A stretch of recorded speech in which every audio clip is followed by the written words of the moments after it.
Hi കൂട്ടുകാരെ, നമ്മൾ ഇന്നൊരു അടിപൊളി ചിക്കൻ റോസ്റ്റാണ് ഉണ്ടാക്കുന്നത്. അതിന് വേണ്ടിയിട്ട് ഒരു പാനിലേക്ക് 3 ടേബിൾ സ്പൂൺ വെളിച്ചെണ്ണ ഒഴിച്ച് കൊടുത്തിട്ടുണ്ട്. ഓയിൽ ചൂടാകിയാൽ ഇഞ്ചി വെളുത്തുള്ളി പേസ്റ്റ് ചേർത്ത് കൊടുക്കാം. ഇനി അതിലേക്ക് ഒരു 2 പച്ചമുളക് വട്ടത്തിൽ അരിഞ്ഞത് ചേർത്ത് കൊടുക്കാം. ഇനി ഇത് ചെറുതായി ഒന്ന് മൂപ്പിച്ചുകൊണ്ട് വരാം. ഇനി അതിലേക്ക് ഒരു 3 സവോള കട്ട് ചെയ്ത് ചേർത്ത് കൊടുക്കാം.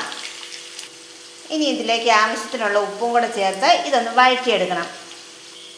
സവോളയൊന്ന് വഴന്ന് വന്നാൽ ഇതിലേക്കൊരു 1/4 ടീസ്പൂൺ മഞ്ഞൾപ്പൊടി, 1.5 ടീസ്പൂൺ മുളക് പൊടി,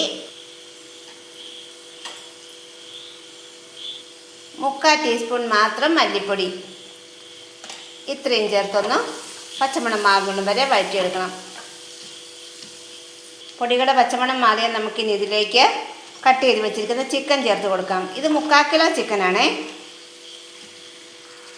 ഇനി ഒരു തണ്ട് കറിവേപ്പിലയും കൂടെ ചേർത്ത് ഇത് നല്ലപോലെ ഒന്ന് ഇളക്കി കൊടുക്കാം.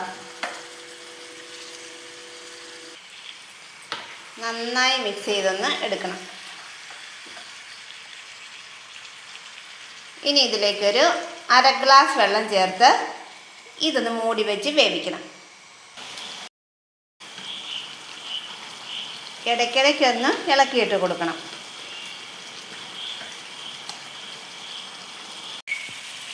ഇപ്പം ചിക്കൻ ഇവിടെ നന്നായിട്ട് വെന്ത് വന്നിട്ടുണ്ട്. ഇനി അതിലേക്ക് ഒരല്പം കുരുമുളക് പൊടിയും, ഒരു 1/4 ടീസ്പൂൺ മിച്ചം ഗരം മസാല, ഒരു തണ്ട് കറിവേപ്പില,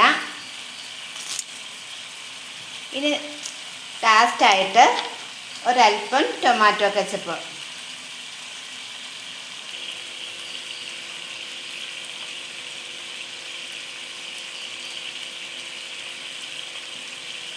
ഇനി ഇതെല്ലാം കൂടെ ചേർത്ത് ഒന്നുകൂടി ഒന്ന് മിക്സ് ചെയ്തെടുത്താൽ നമ്മുടെ സൂപ്പറായിട്ടുള്ള ചിക്കൻ റോസ്റ്റ് ഇവിടെ റെഡിയായി. അപ്പോൾ എല്ലാ കൂട്ടുകാരും ഒന്ന് ട്രൈ ചെയ്ത് നോക്കണേ. വീഡിയോ ഇഷ്ടമായാൽ ലൈക്ക് ചെയ്യാനും ഷെയർ ചെയ്യാനും സബ്സ്ക്രൈബ് ചെയ്യാനും മറക്കല്ലേ. Thank you.